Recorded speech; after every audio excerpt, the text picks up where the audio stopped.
Isiniwalat ni House Senior Deputy Minority Leader at Caloocan 2nd District Representative Edgar Erice na may mga grupong nagkakasa ng impeachment complaint laban kay Pangulong Bongbong Marcos dahil sa betrayal of public trust. May groups na tumawag sa akin, pinapakiusapan ako kung daw ako mag-endorse ng impeachment against President BBM. Sabi ko, hindi ako po pwede dahil sa under the new rules ng Supreme Court, dadaan yan sa Committee on Justice. These are pro Vice President groups. Bukod kay Erice, may iba pang kongresistang naniniwalang may basehang ipa-impeach ang Pangulo. 1.45 trillion in insertions, diversions, amendments, napunta sa mga anomalous projects, hindi kumibo yung kabinete niya. Sabi ko nga, kung 2023 lang, baka napalusutan siya. Pero 2024, 2025, pinirmahan niya, sabi niya, nireview niya. So, it can be considered as inexcusable gross negligence, which is one of the basis for betrayal of public trust. Sir, if you believe that, bakit hindi niyo na lang po i-endorse yung ifa-file na complaint? Ayoko makulayan na hindi naman ako Duterte. I would like to maintain my independence. Isa sa mga nangungunang nagpo-point out na tumuturo na po sa Malacanang at hindi lang sa Malacanang kundi sa Pangulo mismo. Na meron ding pagkakasangkot dito nga sa flood control corruption dahil naganap ang pinakamalalang pandarambong sa infrastructure budget noong 2023, 2024 at 2025. Aminado sila mga kababayan, bagamat ito ay ang isa sa mga nangunguna para i-impeach si Vice President Sara Duterte, itong Congressman Tinio, mga kababayan, aminado po sila na naganap po ang matinding korupsyon dito po sa 2023, 2024, and 2025, panahon po ni Marcos Jr., mga kababayan. At alam naman po natin, excuse me, dito sa mga panahon na ito, ay wala na po, itsapuera na po si Vice President Inday Sara Duterte, kung kaya't wala po talagang nakita, mga kababayan. Ayon nga po dito, kay Congressman Libiste, nalungkot daw po ang iba dahil wala pong nakitang insertion dito kay Vice President, wala pong Duterte na banggit. Parang ikinalungkot ng ibang mga nag-i-interview na tinanong ako, meron ba si Duterte dyan? Sabi ko wala. Parang hindi yun yung sagot na gusto nilang marinig Makikita nilang wala po talagang nakita si Congressman Leviste, Diyan nga po sa insertion or diyan nga po sa Cabral files, kung kaya't ayaw pong ipalabas nila at gusto nilang ipakita muna ni Congressman Leviste. Matalino po itong batang ito, dahil po hindi po niya basta-basta kagad nilalabas ang lahat ng kanyang mga alas. Now, dahil sa kanyang katalinuhan, mga kababayan, ito naman ang gagawin sa kanya. Mukhang siya pa ngayon ang unang makukulong, mga kababayan. Dahil ito po sa ginawa ni Boyeng Rimulya, ganito po ang gustong gawin ni Boyeng Rimulya, mga kababayan. yung batang-bata ka, ninegosyo mo yung franchise? Wala ka ba kahihiyan? Sabi kahapon ni Ombudsman Jesus Crispin Remulla, iniimbestigahan na ang sinasabi niyang pagbenta at paglipat umano ni Congressman Leandro Leviste sa prangkisa ng kumpanya nito sa sektor ng solar energy na hindi anya inaprubahan ng Kongreso. Wala pang direktang sagot dito si Leviste, pero ilang oras matapos sa mga banat ni Remulla, nag-post si Leviste na magbibigay siya ng 2 linggo para sabihin na ng mga tao ang lahat tungkol sa kanya. Sasagutin niya raw lahat ito sa pagbubukas ng Kongreso sa Enero 26. Ayan, mga kababayan, ang post ni Congressman Leviste. At matapang po ritong hinarap itong matandang hukluban na si Remulla na kumakapit pa rin po at talaga naman tinatanggihan ang wishlist ni Cara David, mga kababayan. Now, ito po ngayon ang matindi. Dahil nga po itong si Remulla ay medyo medyo nakikita na naman niya, ito talaga alam niyo, sa totoo lang mga kababayan, ito talagang mga Remulla ang isa, bukod sa mga Romualdez, isa talaga sa mga nagpapatakbo ng ating bansa, sapagkat tingnan niyo po mga kababayan, yung kanyang kapatid, si John Vic, di ba? siya rin yung nangunguna pagdating po dyan sa Malacanang. Pagka halimbawa mayroon pong mga rally-rally, talagang sila talaga, Remulla talaga ngayon ang isa sa hindi natin nakikita, hindi natin napapansin pala. Nakikita natin, ngunit hindi natin binibigyan ng pansin. Sa totoo lang, pag tanggalin mo ang Remulla ngayon kay Marcos Jr., aywan ko lang kung ano na po ang itsura ng pamamahala ni Marcos Jr. ngayon. Mukhang Remulla na lang po ang bumubuhay eh. Kasi itong Remulla, mayroon tong bindalo eh, di ba?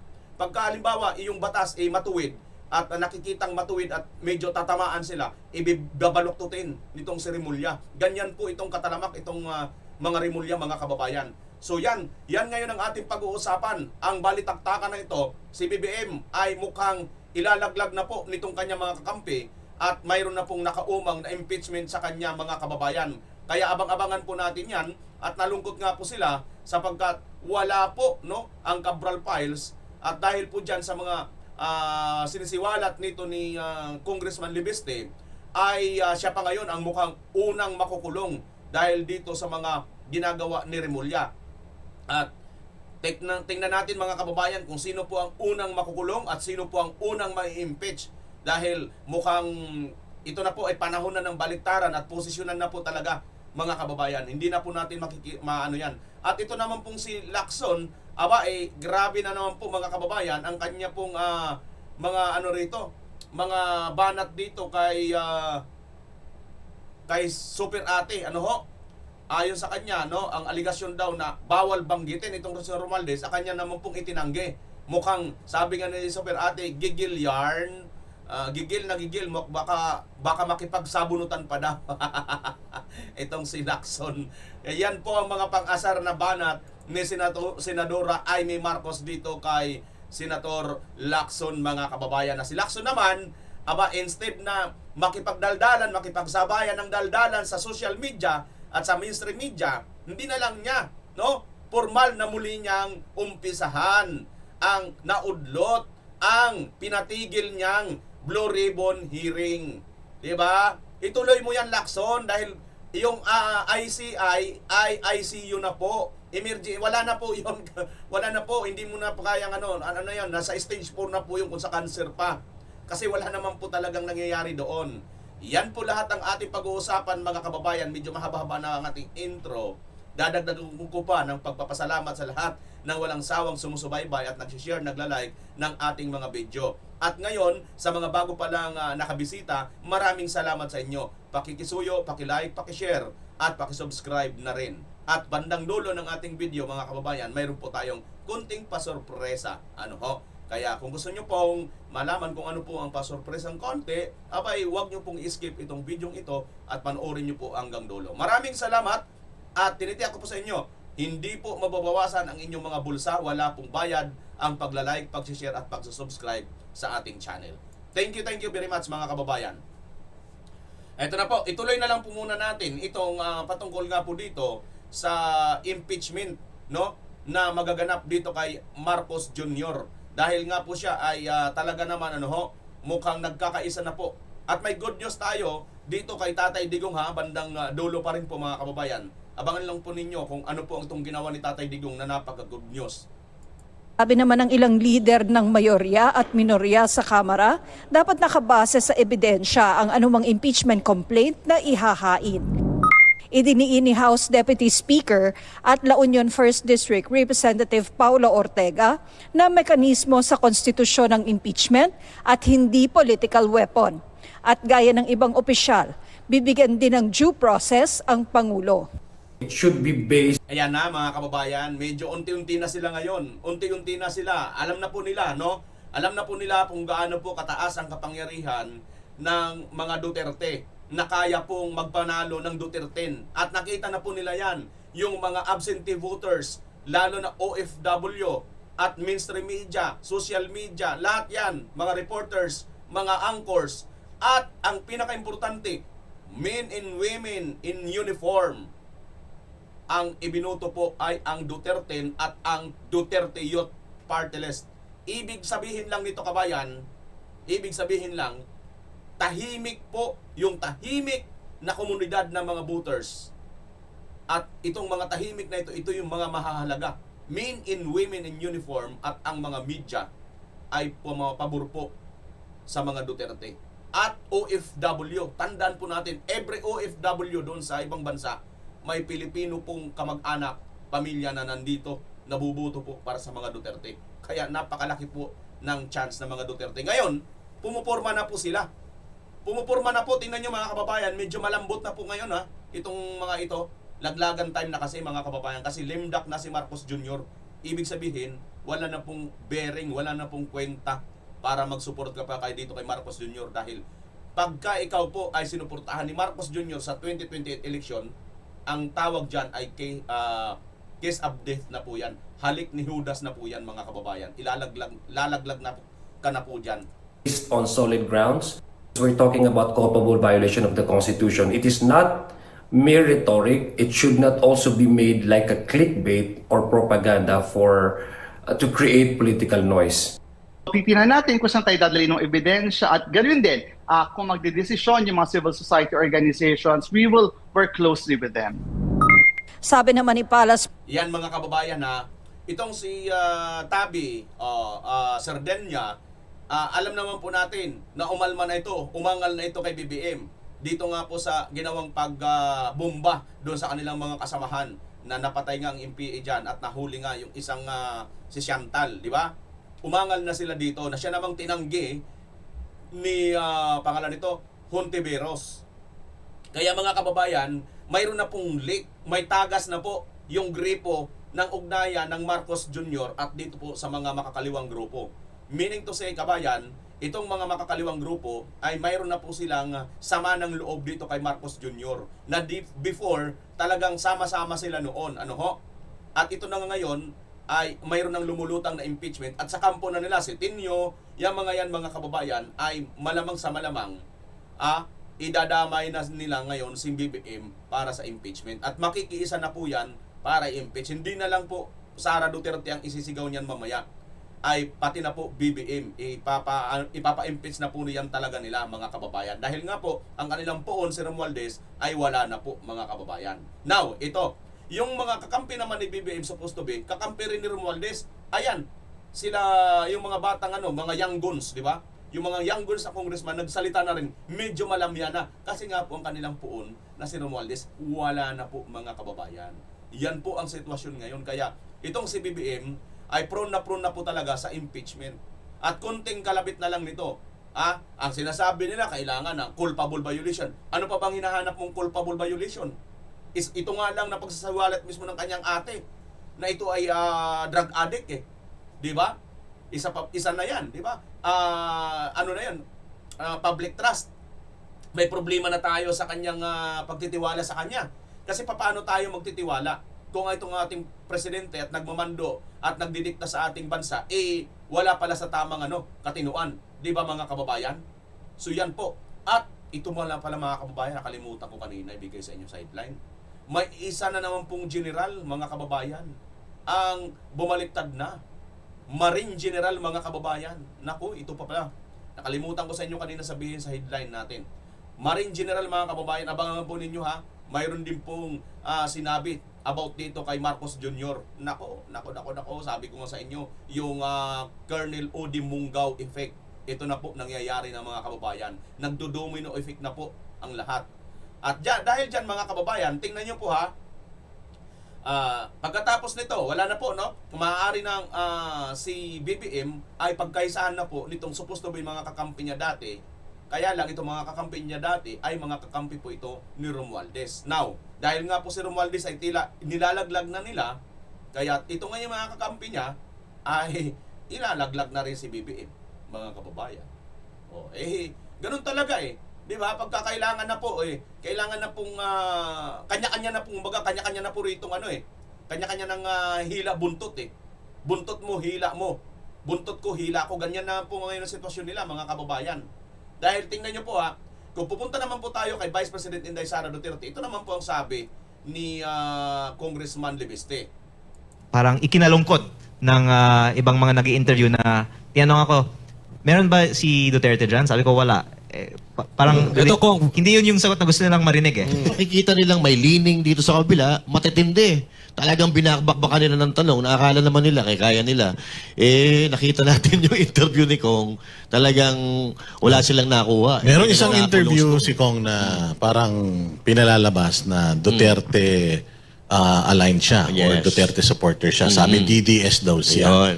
Oo, anong masasabi niyo doon? Kasi parang sinabi na wala bang Duterte diyan sa mga ine-expose mo or in-expose mo na mga listahan? Actually, yung funny thing is, baka kung may Duterte, gusto nilang ilabas yung listahan. Yes. Nilabas yung listahan, walang insertion na nakapangalan sa Duterte, kaya ayaw nila sanang ilabas yung listahan. I have a few Yan mga kababayan, ito yung maliwanag, ano ho. Ito, bigyan ko lang kayo ng konting ano. Sa bagay, alam nyo naman po ito ng lahat, pero mas maganda, bibigyan ko pa rin po kayo ng pinaka-ano nito, no? Pinaka-buod nito mga kababayan. Sa totoo lang, itong mga sinisiwalat ni Congressman Libeste, kung ito ay mayroon talagang nakapangalang insertion kay Vice President Inday Sara Duterte, mabilis pa sa alas 4. Sila na ang una maglalabas. Uunahan nila yan si Congressman Libeste. Pero sad to say, kabayan, wala po doon na nakapangalan kay sa mga Duterte na gustong ilabas ni Congressman Libeste. Ngayon, gusto na lang nilang ipalabas. Bakit kanyo inuutusan si Congressman Libeste na ilabas? Kasi nga po, gusto nilang pag naglabas si Congressman Libeste, babaguhin nila yan at sasabihin nila, ito yung otentikado. Di ba? Kasi nga po mga kababayan, hawak po nila lahat ng files eh. Now, hindi nila magawa kasi nga, itong si Congressman Libeste, bakit ko ilalabas? Maglabas muna kayo. After all, kayo ang dapat maglabas. Kayo dapat na maging transparent. At saka ko ngayon ipapakita, itutugma ko ngayon yung inilabas ninyo. Para malaman. Di ba mga kababayan, napaka-unfair nitong gobyerno ito? Sila dapat ito dapat ang DPWH ang maglabas. Katunayan, dapat yung ilabas yan kasi nga para sa public consumption yan. Public records yan. Bakit tinatago ninyo? Ibig ba sabihin, kaya nyo tinatago nito? Mayroon talaga kayong pinagtatakpan na mga records dyan? Kasi kung wala naman kayo talagang tinatakpan at tinatago dyan, na sinasabi ninyo, ito yung otentikado. Records ito, galing mismo na sa Cabral Files at sa gobyerno mismo ito. Ito yun. Sige nga, pasinungalingan mo ito, Libeste.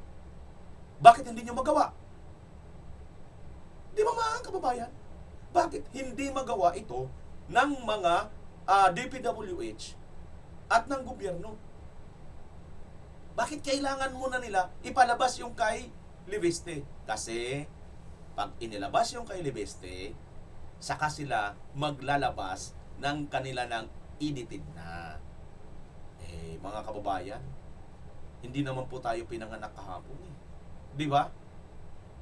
Hindi naman po tayo pinanganak kahapon. Hindi ko po ito pagbibintang Hindi po ito akusasyon. Ito'y analogy ko lang. Kung sang-ayon ka sa aking analogy, kabayan, comment ka. Kung hindi ka sang-ayon, comment mo rin kung bakit hindi ka sang-ayon sa aking analogy. Na maaaring pag sila ang maglabas na nauna si Libeste ay edited na. Mas maganda, ilabas muna nila yan. Para ngayon, saka maglabas si Libeste kung ano talaga ang kanyang nakitang totoong files. Kasi malamang sa malamang, kabayan, magtutuhanan lang tayo rito. Yung hawak ni Libeste, yan talaga ang totoong files. Yan talaga ang totoo.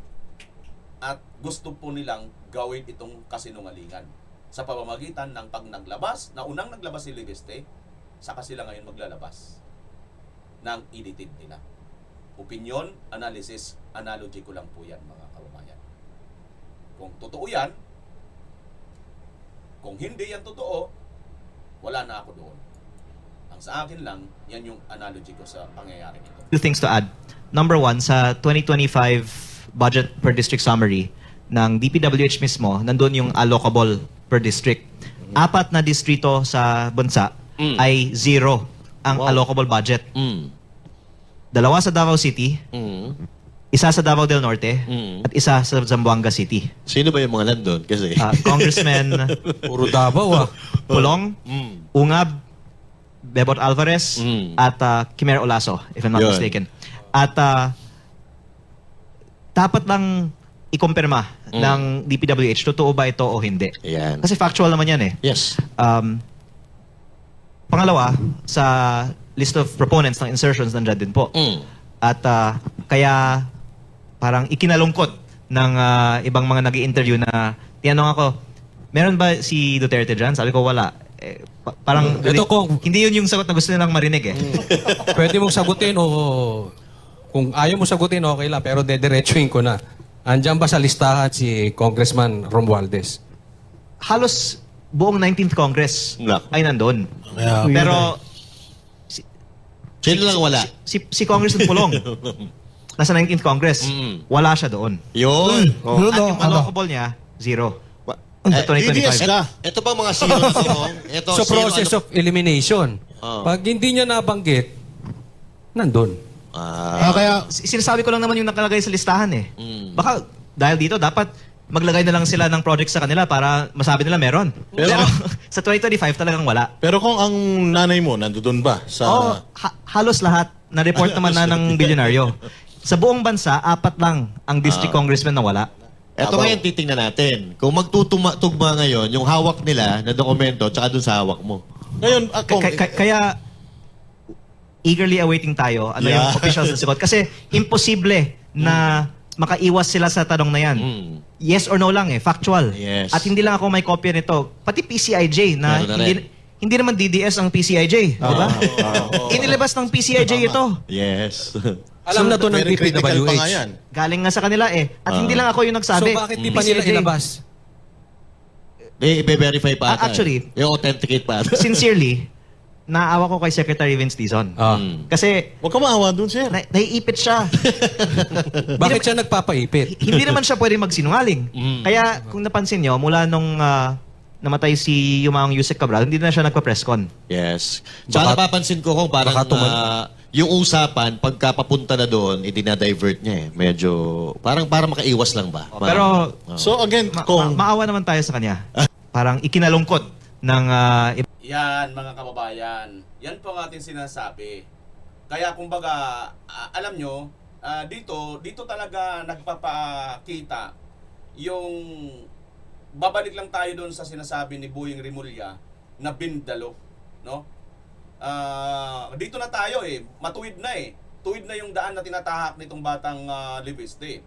Pero dahil nga po itong si Rimulya ay talamak sa binding dalo, sandali, yung matuwid mo na batas na yan, matuwid mong tinatahak na yan, i-bend natin yan, pwede pa yan. Ganyan itong si Rimulya, mga kababayan. Di ba? Mamaya, babalikan natin si Rimulya, pero isingit muna natin itong nakaligtaan kong headline. Mga kababayan, may marine na naman po, no? Marine General na umangal na naman po dito kay Marcos Jr. At mukhang ito na nga, Colonel Odi Mungaw effect na po ito. Tingnan nyo po ito, mga kababayan, isang post. Ito po ay post, mga kababayan.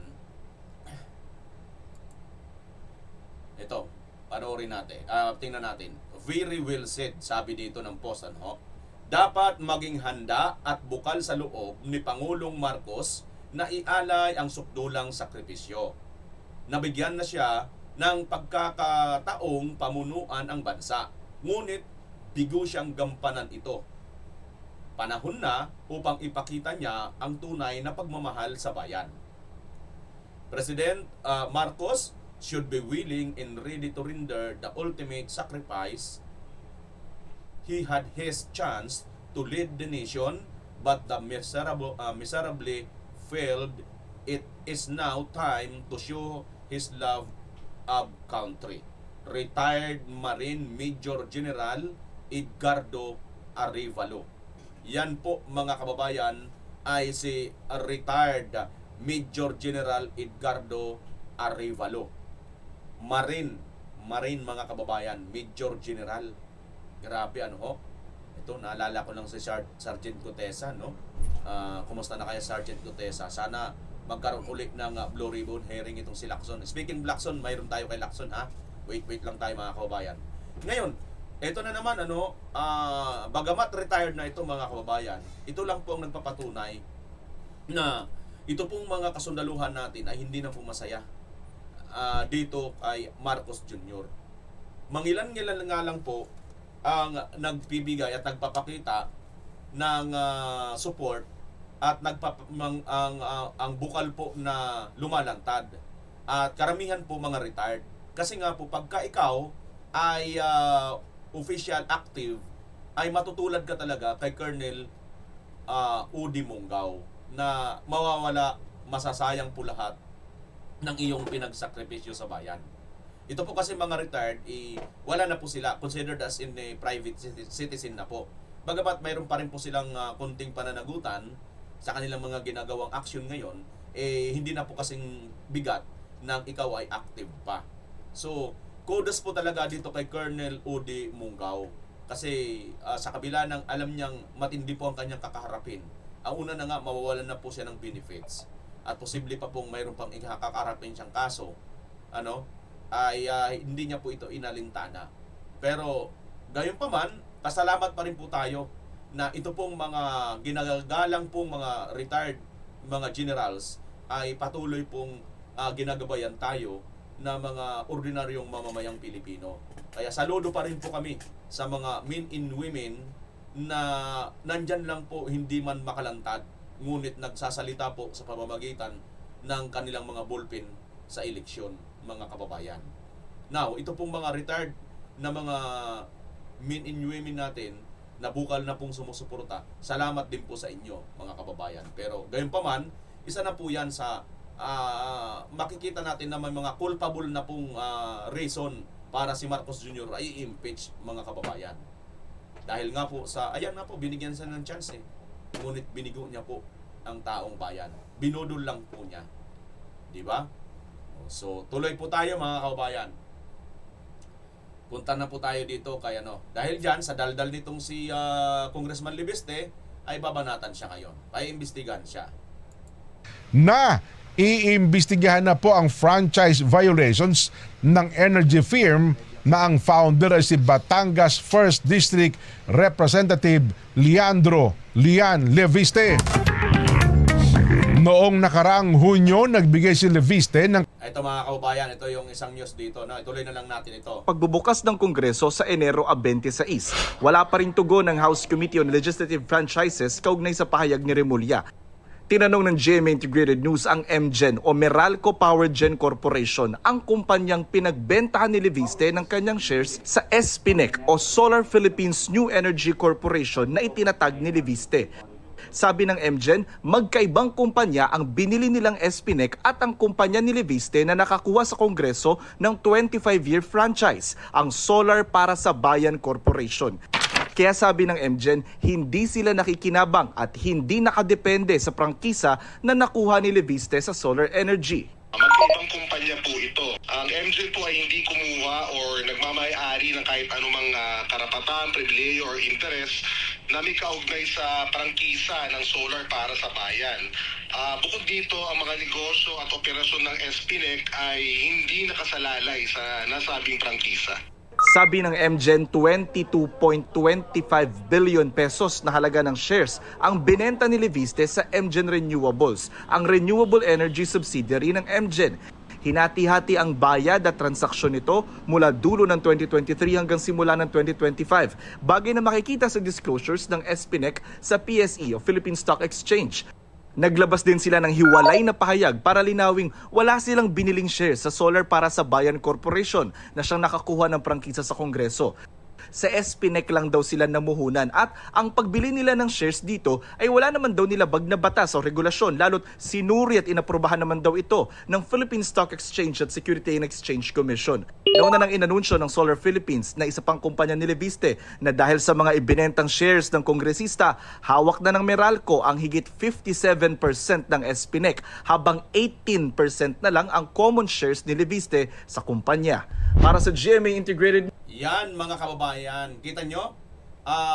Binakbakan nila dito si Leviste, Congressman Leviste, dahil nga po sa napakaingay, di ba?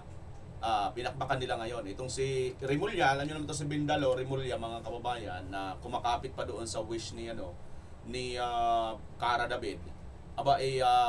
Akala niya siguro itong batang-bata na congressman na ito, ganun-ganun na lang matitinag, di ba mga kababayan? Hindi niya alam na matibay pala ito. Pakinggan lang natin konti ang kanyang banat pa ni Remulla. Iniimbestigahan na ng Ombudsman ang pagbebenta ng controlling interest sa solar company o solar power company ni Batangas 1st District Representative Leandro Leviste dahil hindi raw ito aprobado ng Kongreso. Nakatutok si Jonathan Andal. Dapat kayo yung franchise, hindi mo ninegosyo. Yung batang-bata ka, ninegosyo mo yung franchise? Wala ka ba kahihiyan? Anong klaseng Pilipino yan? Maanghang ang tirada ni Ombudsman Jesus Crispin Remulla kay Batangas. Batang-bata ka, nininegosyo mo yung franchise, wala ka bang kahihiyan? Tapos ang mga congressman ka pa yan? Grabe itong si Remulla, no? Di ka ba nahihiya rin sa sinasabi mo, Remulla? Ikaw nga, mga anak mo rin eh. Ha? Nasangkot pa nga yung isang anak mo eh. Wala kayong kahihiyan eh. Lahat nga kayo magkakasama na kayo. Lahat nga kayo sa Cavite, di ba? Congressman, mayor, vice mayor, ano pa ba ang ano ninyo dyan sa Cavite? Tapos kayo ngayon dito? Tapos yung sa Island Cove, di ba mayroong mga issue dyan sa Island Cove? Ano namang nangyari dyan sa Island Cove? Ako pag nakalabas si General Bantag, na-excite ako kasi naririnig ko kay General Bantag itong Island Cove na ito eh. Ano bang, sa mga taga Cavite, ano bang history dyan sa Island Cove na yan? Siguro, sa panahon ngayon ni Marcos Jr., hanggat hindi natatapos tong administrasyong Marcos Jr., matatag itong mga Remulla. Pero after nito, sa tingin ko, baka mga kababayan, dahil siyempre, una, baka hindi na rin matupad ang wish ni Cara David pag si Bibi Inday Sara na ang maging presidente. Baka pag-aatakihin na ito lahat ng mga ito. Ay, hindi ko po pinagdarasal ha. Kasi siyempre sa dami po ng makakakita po talaga tayo mga kababayan ng mga nakita, mga naka-wheelchair, lahat na po. Nandun sa ospital, lahat na po mga kababayan maniwala kayo. Ito po, fearless forecast ko lang ito ha. Pagka si Vice President Inday Sara Duterte maging presidente na sa 2028, asahan po ninyo lahat ng mga ito andoon sa Veterans Hospital, kung saan-saan mga hospital. Maniwala po kayo, kung hindi po ito magsipag-abroad lahat, nasa ospital. Kasi 3 po ang kanilang bagsak eh. Hospital, abroad, at kulungan. Yan po ang aking fearless forecast sa mga ito. Maniwala po kayo sa hindi, mga kababayan. Fearless forecast ko lang naman yan.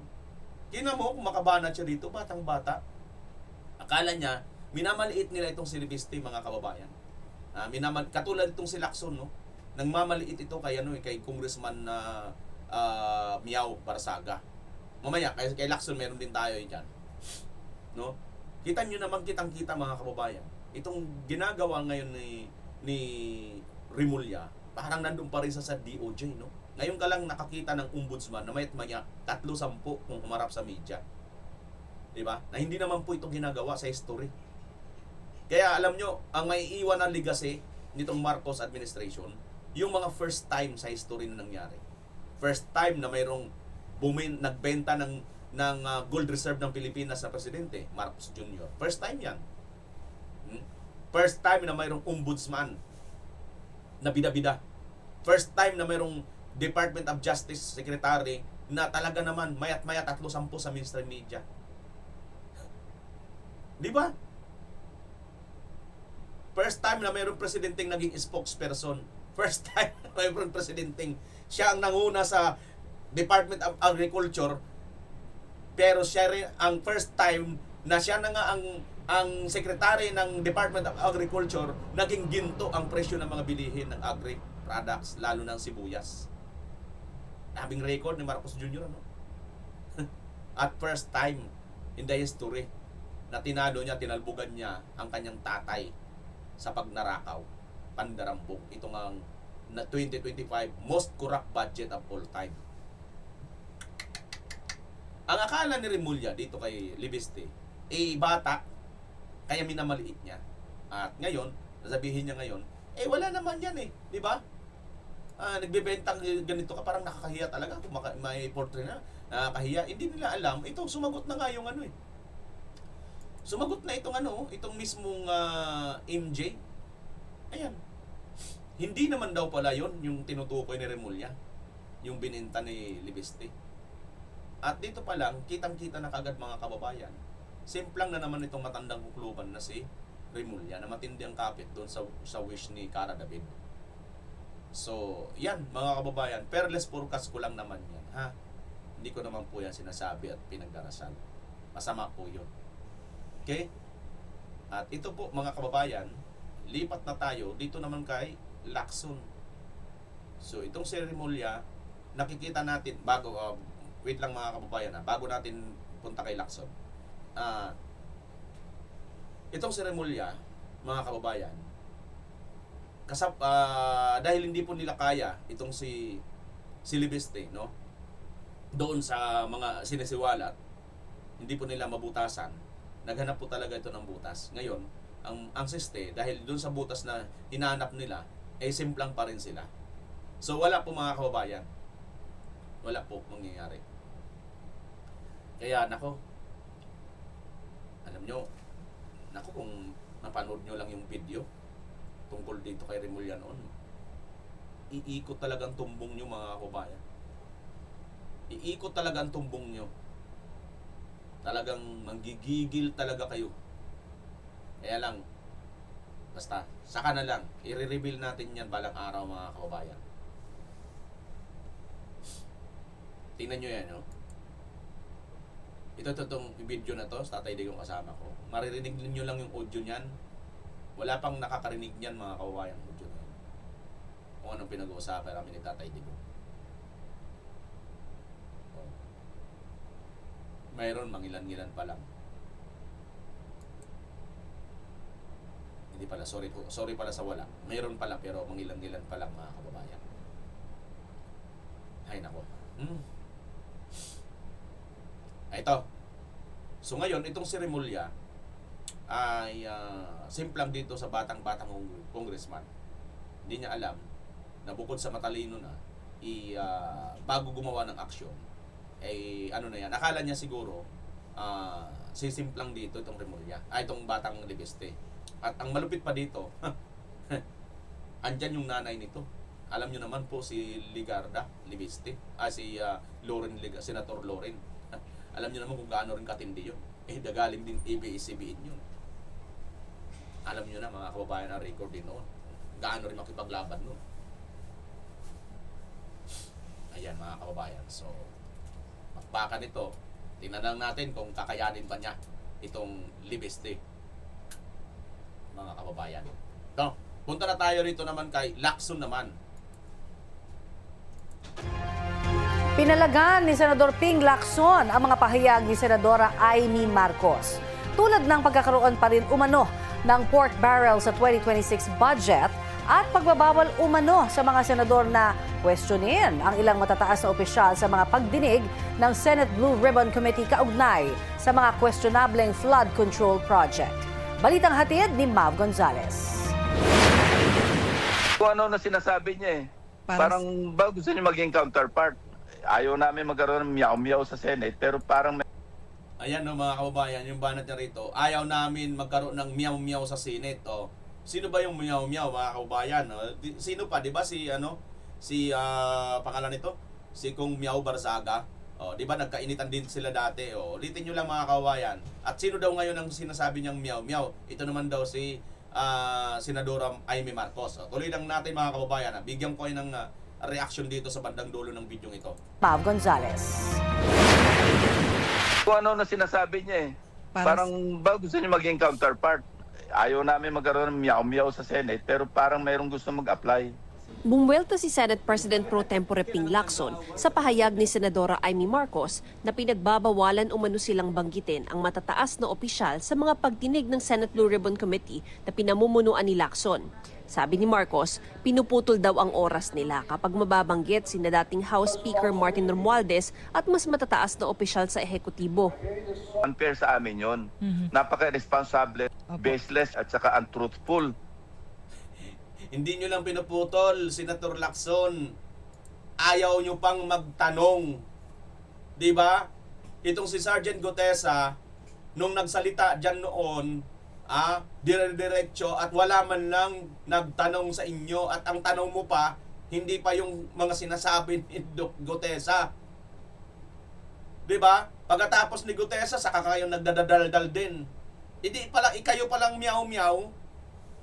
Kunyari sasabihin ninyo, fake ang perma. ng notaryo. Ikaw din naman nagsasabi na valid naman yun eh. So, moot in academic na yun, wala na rin kwenta yung argumento ninyo para siraan pa si Sergeant Gutesa. Ang problema, para lang makakuha lang kayo ng argumento at kunting butas na siya naman ang dudukdukin nito mga mainstream media bayaran, dahil alam naman ninyo, nasusundan kayo doon, instead ito namang mga mainstream media ay pagtuunan nila ng pansin, wala nang kwenta yon. Kasi ikaw mismo nagsasabi, Lacson, na valid yung sinasabi at pinanumpaan ni Gutesa sa inyo dyan, sa hearing. Pero hindi eh. Doon kayo nag-focus ngayon kasama ng mainstream media na mga bayaran dito ngayon sa fake daw di umano para ma-discredit ang credibility ni Gutesa. Instead sana tinanong ninyo noon, bakit mayroong Malacanang? Di ba mayroong mga bahay dyan sa Forbes? Bakit kailangan pa sa Malacanang? Kasinungalingan. Never ko siyang kinausap para sabihin sa kanya, huwag kang magbanggit kay Speaker Romualdez, huwag kang magbanggit ng maski kaninong tao. Unang-una, hindi nga siya nag-a-attend eh. Anong sasabihin niya na pinagbabawalan sila? Kung may mga ebidensya raw na gustong ilabas ang senadora, tiniyak ni Lacson na bibigyan daw siya ng oras. Pero kailangan muna niyang dumalo sa pagdinig. Pumalag din si Lacson sa alegasyon ng senadora na may anyay giniling na pork pa rin sa 2026 national budget. Member siya ng BICAM. Ba't hindi niya nilabas doon? Bakit ngayon niya nilalabas nung napirmahan na yung budget? Yung baka nire-refer niya yung mga AIX, AKAP, TUPAD, MAIPIP. Eh, siya nga, noong last year, lagi siyang present sa distribution eh. Pag wala kang moral ascendancy, huwag ka na magsalita, huwag kang pumuna. Kasi babalik sa'yo yun. Ang ganitong anyay pag... Yan, Lacson, mukhang bumabalik sa inyo yan ha. Yung sinasabi mo na pag wala kang moral ascendancy, huwag ka nang magsalita. Kasi babalik sa'yo yan. Naku po. Ganun din kay Senator Bato kaya ito, Senator Lacson. Wala ka rin karapatan magsalita siguro no, kay Senator Bato. Kasi mukhang ang Senado ngayon, mukhang inaano ninyo si Senator Bato eh. Instead na ipagtanggol ninyo, mukhang nilalaglag ninyo eh. Hindi ko naman po na sinasabing nilaglag ninyo, pero mukha eh. Kasi kung talagang pinagtatanggol ninyo, aba, dapat lahat kayo dyan sabay-sabay. Diba? So Lacson, wala ka ring moral ascendancy doon kay Senator Bato, diba? Sa issue ni Senator Bato. At moral ascendancy, ang sinasabi mo na yan, may moral ascendancy ka ba, Senator Lacson? Di ba nung ito'y hawak pa ni Senator Marcolita noon, ang Blue Ribbon Committee, daldal ka ng daldal noon sa labas? Papreskon dito, papreskon doon. Expose dito, expose doon. Nasablay naman ang mga expose mo. Ngayon nang ikaw na ang may hawak nitong Blue Ribbon Committee, nasaan na yung mga expose mo? Sabi mo, mayroon ka pang expose, mayroong isang kontratista na pumunta sa isang senador, napag-alaman, kaalyado mo, itong si Bendalo Torpo pala. Nasaan na? Hindi mo na i-expose. Sablay ang expose mo. Ang akala mo, ang pinuntang senador, kaalyado ng Duterte. Yung pala sa'yo. Asan ang moral ascendancy mo, Lacson? Ang hirap, no, mga kababayan. Alam nyo, ito yung mga pointers na kailangan, katulad naming mga vloggers. Kaya mayroong vloggers, mga kababayan. Kaya yung mga vloggers, mas pinapakinggan nitong mga mainstream media. Bakit? Kasi itong mga mainstream media, minsan, hindi man pansinin ng iba, pero nahahalata po ito ng mga organic na taong bayan. When I say organic, yung pinapakinggan talaga, yung totoong balita, totoong news. Kasi napapaghalataan kayo na mayroon kayong ikinikater na naratibo, na which is kung wala po ang mga social media, kaya galit na galit kayo sa mga social media. Kung banatan ninyo, 3-10 mag-fake news, di umano ang mga social media. Pero sa totoo lang, yung mga opinion at reaksyon, analogy ng mga social media, ay mahigit pa sa inyong mga naratibo. Bakit? Tingnan nyo mga kababayan ha. Makabanat si Lacson. Wala kang moral ascendancy. Tama ka dyan. Wala kang moral ascendancy. Pero tayo ka, sandali.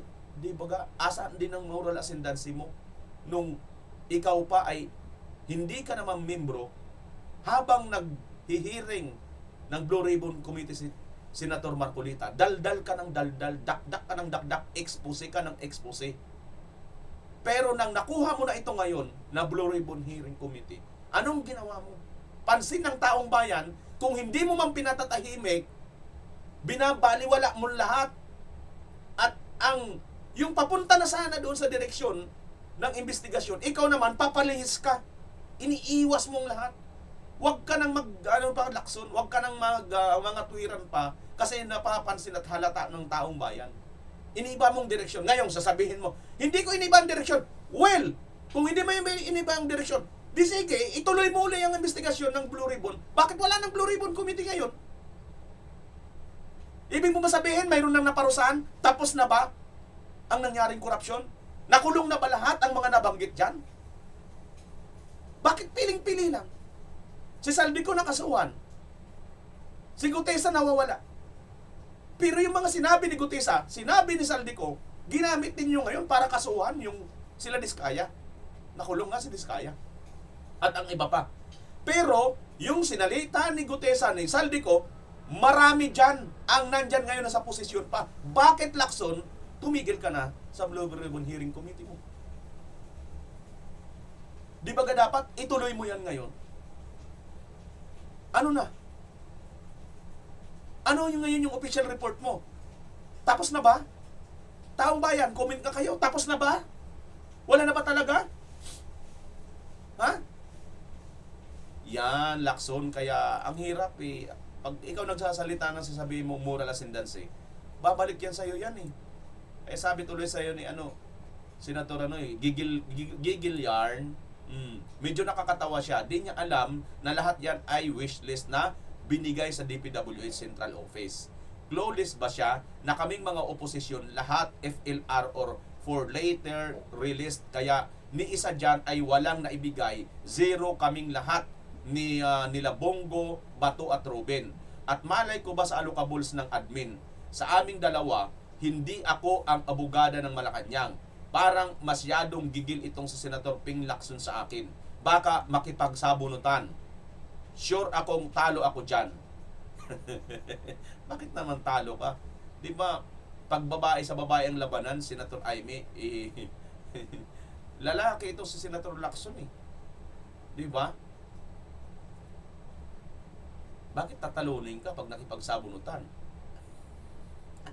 Alahin ba lalaki mas mapirsa? Ay! Ganun ba yun?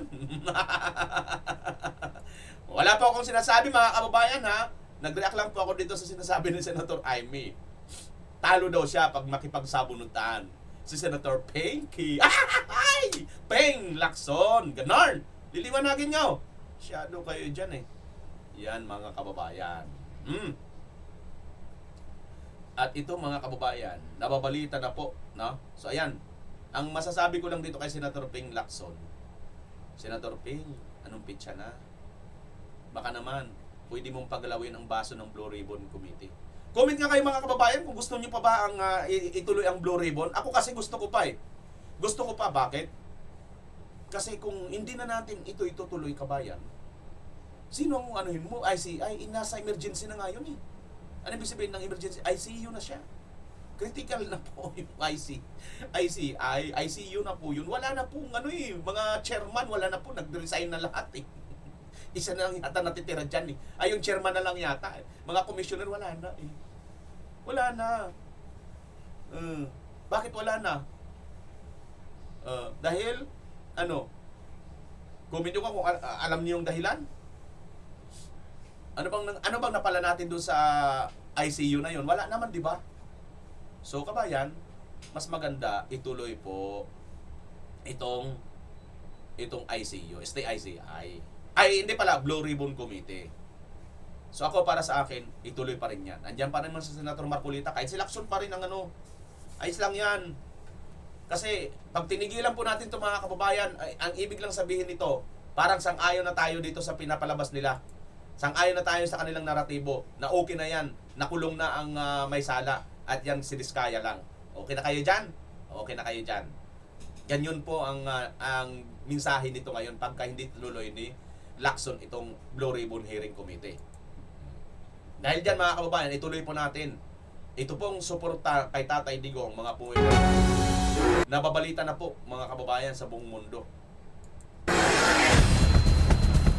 Nililibot ng mga taga-suporta ni FPRRD ang buong Pilipinas para manghagilap ng pirma.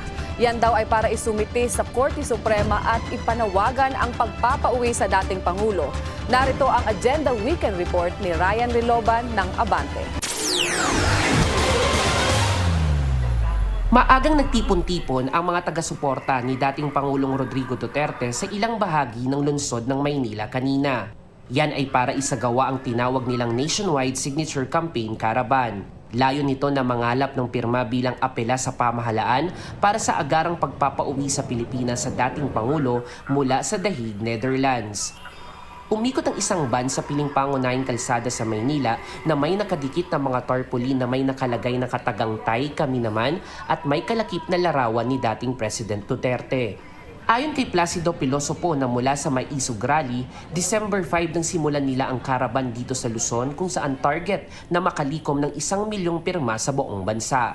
Inaasahan naman anya na matatapos ang kanilang aktibidad sa Pebrero ngayong taon at agad din nilang isusumite sa Korte Suprema.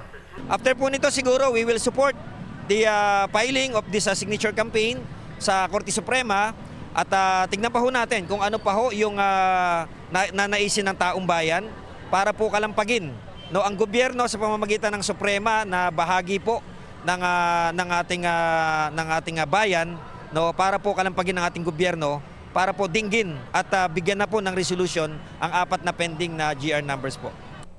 Dagdag pa ni Pilosopo, ang pangangalap ng pirma ay bahagi lamang ng mas malawak na kilos protesta ng kanilang grupo habang hinihintay ang tugon ng pamahalaan sa kanilang panawagan. The highest court in the land is the Supreme Court.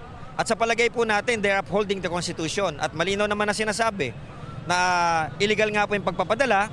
Kaya kailangan lang po na makita din ng mga judges natin na marami talagang Pilipino ang kumukwestiyon sa pagpapadala na to.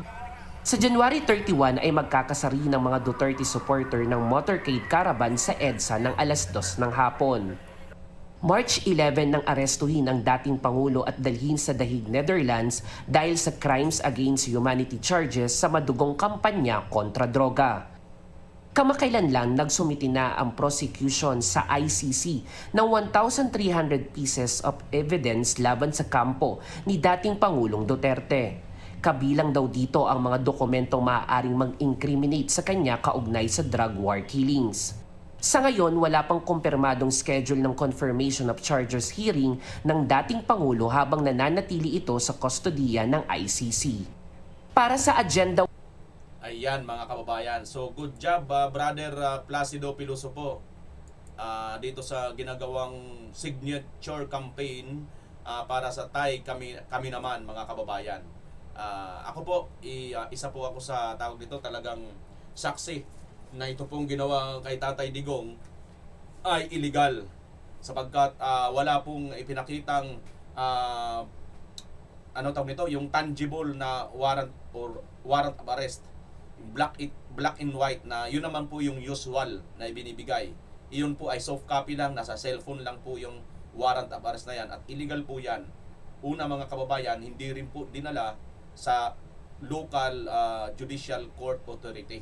Wala pong nangyari. Kasi sa ating bansa, ang normal na process, pag inaresto ka po, dadalhin ka sa korte. Hindi po dinala sa korte si Tatay Digong dito sa ating bansa. Yan po isang, hindi na po kailangan pang pagtalunan kahit sino pa man. Kaya nga lang, hindi po yung tinatanggap ng mga adik. Pag adik ka, hindi mo talaga alam yan at bangag ka. No?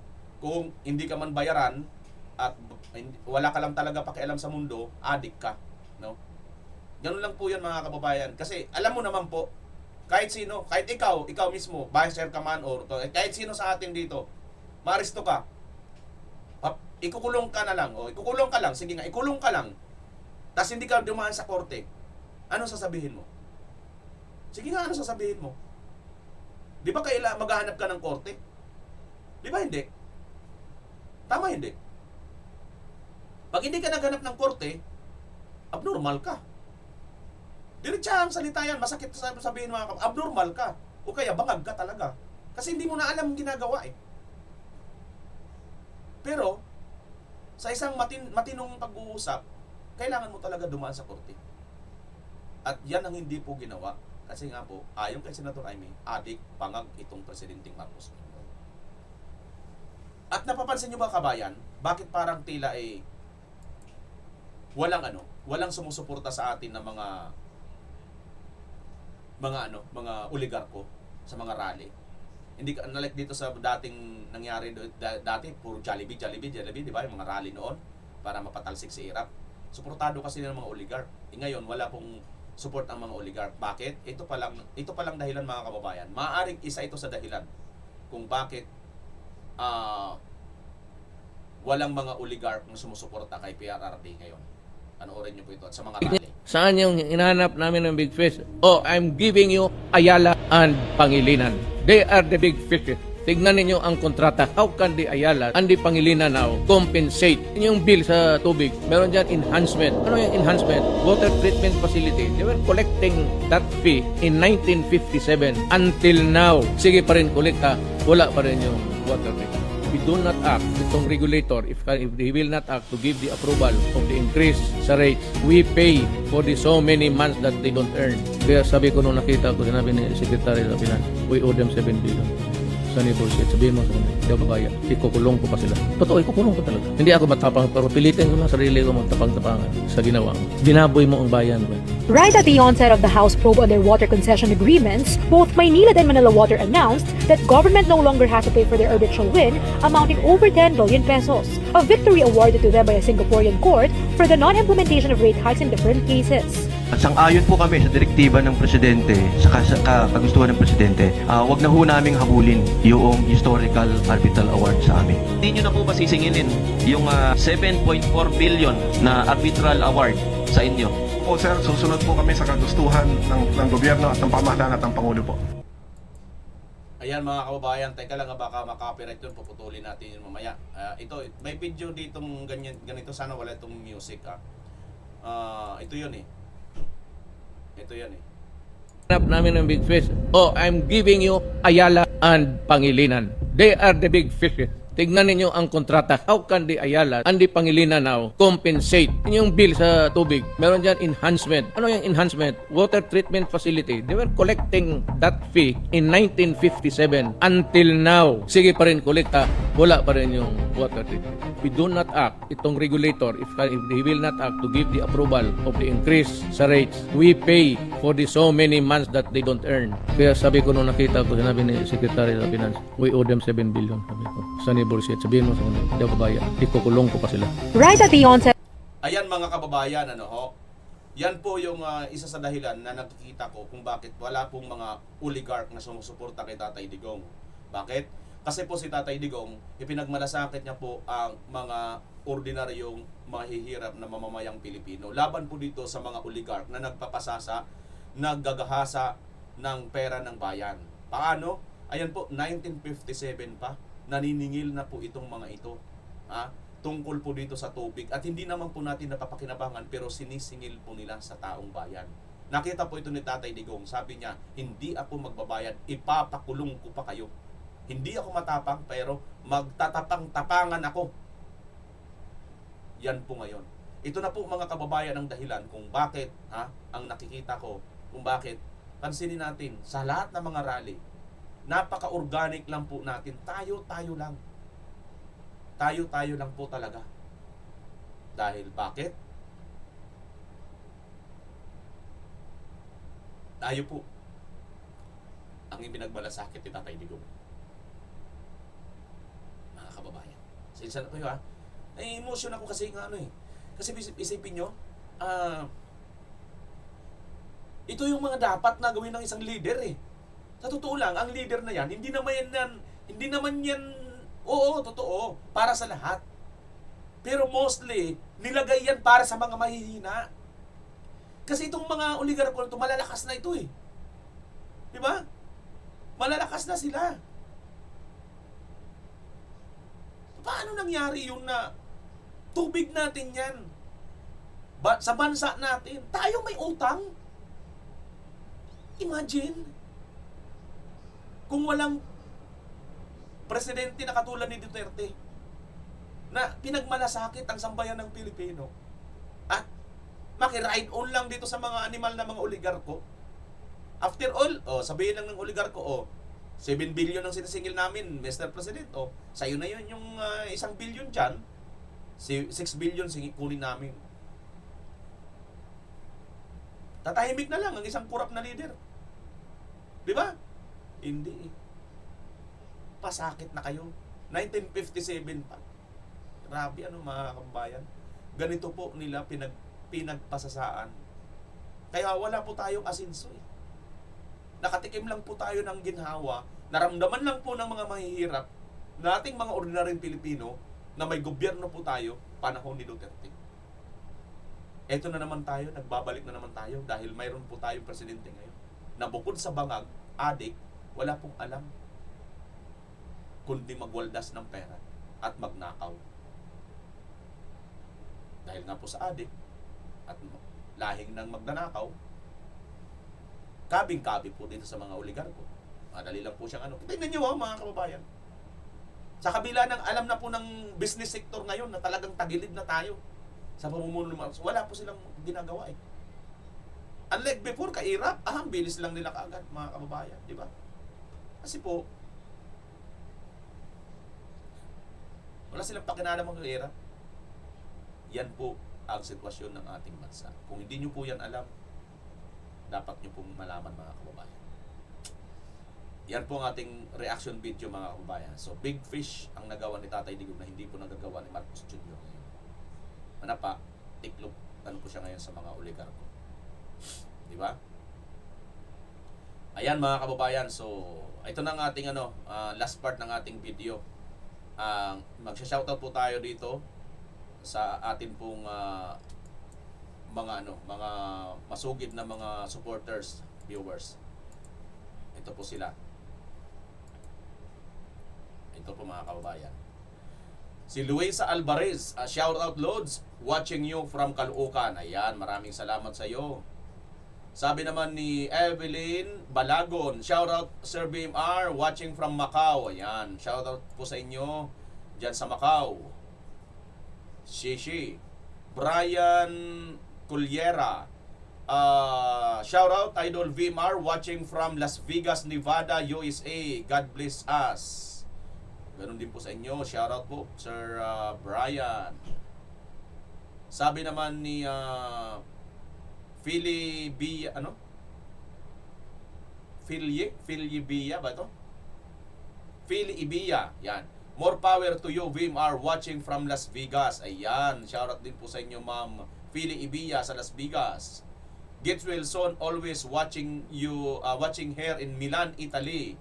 God bless Philippines, my patriot country, sabi ni Elizabeth Martin. Buongiorno dyan sa Italy, Ma'am. Ima Valan, shoutout. Watching always from Tennessee. Tennessee, USA din siguro to, no? Yan, Ma'am Ima. Leads, morning Sir Bimar, watching from Cebu City. Viva Pit, Senyor Santo Niño. Ayan po, ang ating taga Cebu, maayong hapon. Shoutout from Bulacan, Vimar Idol, sabi niya. Shoutout sa iyo, Conrado Roa. Uy, kamag-anak ni Tatay Digong, taga Cebu rin, Bulacan. Conrado Roa.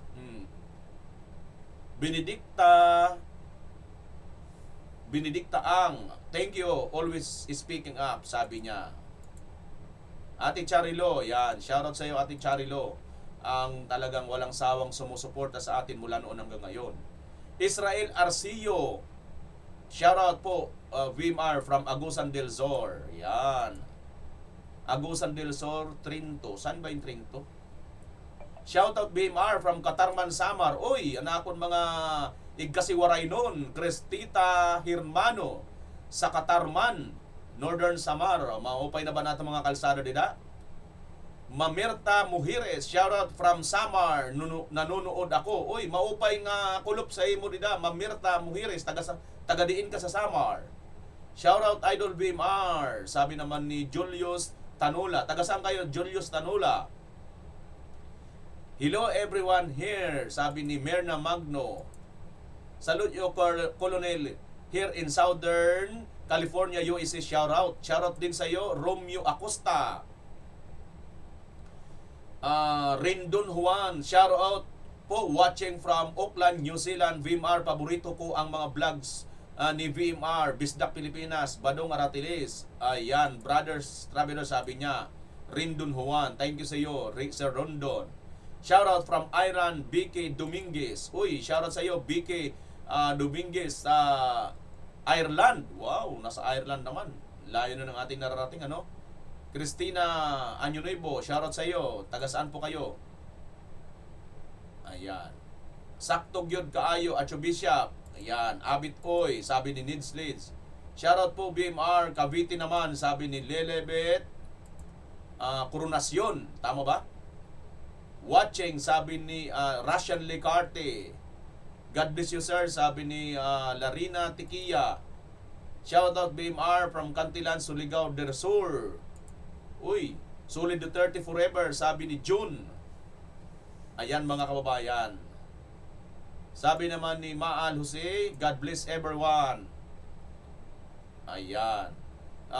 Saludo po kami sa iyo, sir. God bless always, protect you always, your whole family, sabi ni Jocelyn Santos. Ayan mga kababayan. Good job, sir. I salute you. Sabi ni Juancho Corte. Yan.